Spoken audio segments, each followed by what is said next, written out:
হেকমত জিনিসটা আসলে কি? আমাদের দেশের কিছু ইসলামী দলের নেতাকর্মীরা জনগণের সাথে যত খুশি মিথ্যা বলে, ধাপ্পাবাজি করে, মানবরচিত ব্যবস্থায় রাজনীতি করে আর মনে মনে ভাবে এগুলো হইল হেকমত।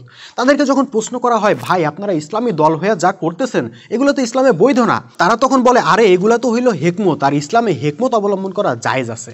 অর্থাৎ তারা মনে করে হেকমতের নামে যা খুশি তাই করা যায়, এমনকি আল্লাহর হুকুম পরিপন্থী কাজও করা যায়। কিন্তু আসলেই কি তাই? আসল ঘটনা হইল ওনারা ইসলামে হেকমত আছে এইটা বুঝছে, কিন্তু হেকমত যে কাকে বলে সেইটা আবার বুঝে নাই। ভাই হেকমত মানে হইল প্রজ্ঞা, দূরদর্শিতা ইত্যাদি, ইংরেজিতে যাকে বলে উইজডম। যেমন ধরেন আল্লাহর স্পষ্ট বিধান হইল সুদ হারাম, তাই না? কাজেই কিয়ামত পর্যন্ত কোনোভাবেই আপনি হারামকে হালাল বানাইতে পারবেন না, বানাইলে সেটা হবে সীমা লঙ্ঘন। তো আপনাকে কি করতে হবে?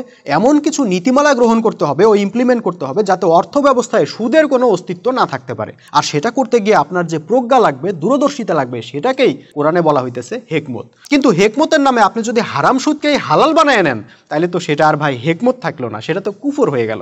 একইভাবে আল্লাহ কোরআনে দ্বীন কায়েমের জন্য জেহাদ করা ফরজ করে দিয়েছেন। সে জেহাদ করতে গিয়ে আপনি কি কি কৌশল গ্রহণ করবেন সেটা হবে আপনার প্রজ্ঞা বা হেকমতের পরিচয়। কিন্তু আপনি যদি জেহাদকেই বাদ দিয়ে দেন, তারপর পশ্চিমাদের তৈরি কর্মসূচি গ্রহণ করে নেন আর বলেন এটা আমাদের হেকমত, তাহলে তো ভাই সেটা হাস্যকর ব্যাপার হয়ে যায়। ভাই বিশ্বাস করেন, আপনারা হেকমতের নামে যা করতেছেন সেটা হেকমত তো নয়ই, বরং বিশুদ্ধ কুফর হইতেছে আর ইসলামের বদনাম হইতেছে।